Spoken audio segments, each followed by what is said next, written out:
Hello guys, welcome back to IT Prep Solution Childhood. I am going to explain this question.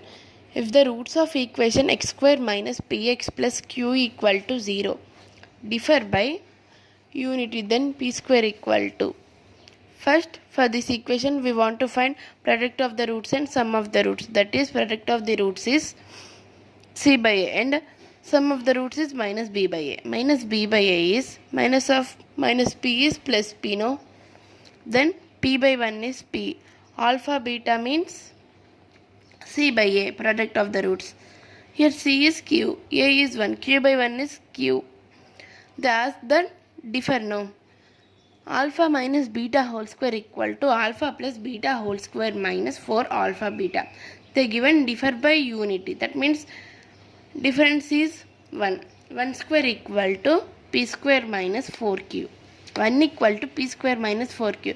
They ask the value of p square. Here minus p square equal to minus 1 minus 4q, no?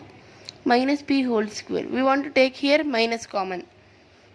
1 plus 4q. Here minus get cancelled. Then p square equal to 1 plus 4q. This is our required answer for this question. Thanks for watching this video. Please subscribe to our channel.